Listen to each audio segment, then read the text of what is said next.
안녕하십니까. 둔천동 Q&A 공부반 동화쌤입니다. 이제 부모 교육을 하는데, 이제, 현장에서는 한꺼번에 하는데, 유튜브라, 이제 테마별로 나눠서, 첫 번째는 부모의 오해, 두 번째는 학생의 오해, 세 번째는 일반인들의 질문, 네 번째는 자기주도 결정과 학습의 영향, 다섯 번째는 부모의 계획과 학생의 의지의 관계, 여섯 번째는 장단기 계획과 자기주도 학습의 고민에 대해서 얘기를 해드리고요.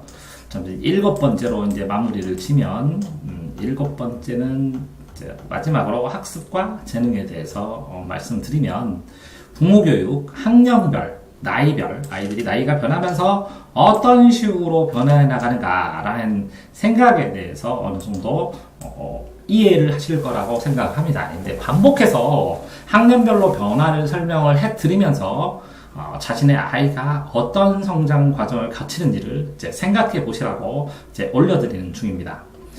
자, 첫 번째로 보시면 초등학교 1, 2학년 때는 이제 기초적으로 생각과 방향 훈련을 하시고 3, 4학년 때 운동 시키기 시작하잖아요. 1, 2학년 때부터 시키기도 하는데 3, 4학년 때는 이제 운동과 독서 습관을 잡는 게 중요하겠죠. 자, 운동과 독서 습관을 잡고 어쨌든 조금 커서 여행을 편히 할 수 있을 때 여행을 하고 이제 학습 습관을 하면 힘들거든요. 그러니까 이제 여행을 통해서 좀 풀어주기도 하고 또 이제 중등 선행을 시작을 하니까 중등 선행을 이걸 왜 해야 되고 내가 이걸 해야겠다는 이 동기 만들어주는 게 오래 걸리더라고요. 그러니까 무슨 얘기냐면 자기가 초등학생인데 중학교를 왜 해야 되냐는 거를 알려주고 정보를 정해주고 그걸 해야만 하겠다는 마음을 먹기까지 그러니까 무수한 반복. 그러니까 이게 시간이 6개월에서 1년, 2년, 심지어는 2년 걸리는 학생도 있어요. 그러니까 이게 마음이 없는 상태에서 시키면 조금 하기는 하죠. 근데 이제 마음이 있는 상태에서 하는 거랑은 엄청나게 차이가 많이 납니다. 어쨌든 중등에서 마음이 있는 학생은 중등 과정이 마무리가 빠르고요. 안 된 학생들은 중2 과정이나 중3 넘어가는 과정에서 어렵다고 중단을 해버리는 경우가 굉장히 많이 발생을 합니다. 중학교 때 아이들 장기적인 면에서 운동을 시키기도 하고요.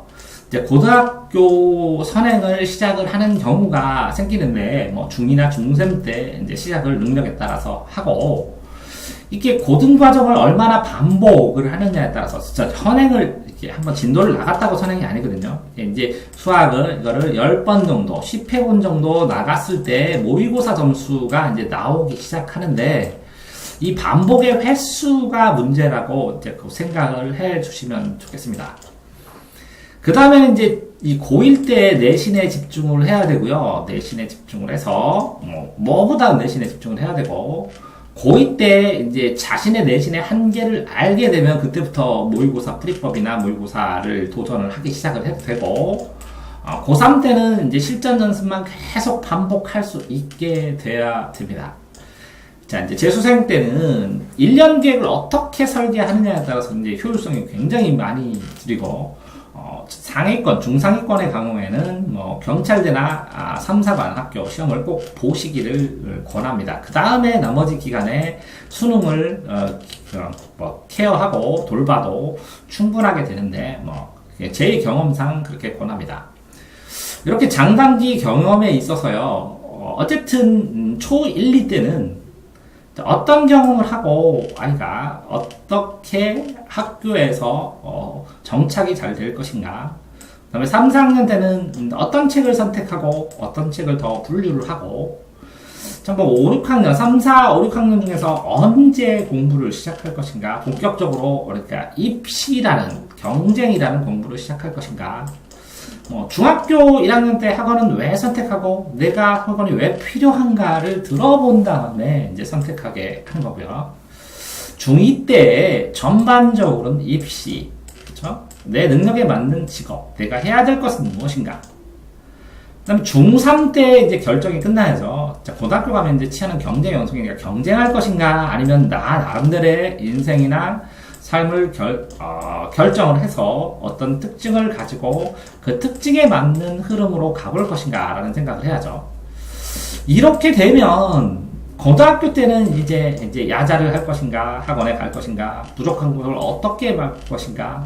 그 다음에 이제 고3 때는 이 방법이 나한테 맞나 이제 최종 확인하고 더 올릴 수 있는 또 다른 방법.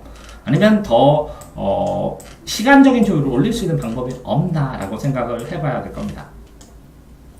재수생은 결과가 같다면, 다른 방법이 없나, 뭐, 이런 생각도 하게 되죠. 자, 이게 실제적으로, 그러니까, 입시가 고등학교나 중학교가 아니라, 제가 말씀드리자면, 초등학교, 중학교, 고등학교, 이렇게 맞물려서 연동관계로 진행되는 최종 결과라는 거를 좀 생각을 하셔야 될 것 같습니다. 그러니까 어느 때 무엇을 시작했는데 그 전에 해야 될 요소들이 적다면 그러면 이런 요소들은 반드시 이 상위권의 경쟁을 하는 아이들은 있는 요소이기 때문에 불리할 수밖에 없고 모자란다는 것을 인정을 하셔야 된다는 것이죠. 근데 따라서 아이들을 글자를 깨닫게 하고 대화를 하는 순간부터 엄밀하게 말하면 입시를 위한 경쟁은 시작됐다고 봐야 하는 것입니다.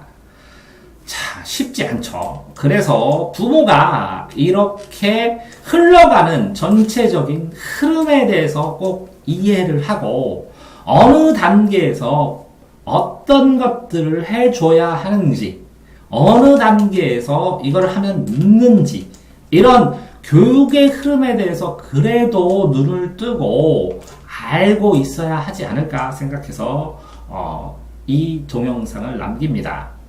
자, 마지막에는 이렇게 학습을 할 때 그 상황에서 어떤 재능들이 있고 이런 것들을 어떻게 키워줘야 되는지를 하면서 마무리하도록 하겠습니다. 수고하셨습니다.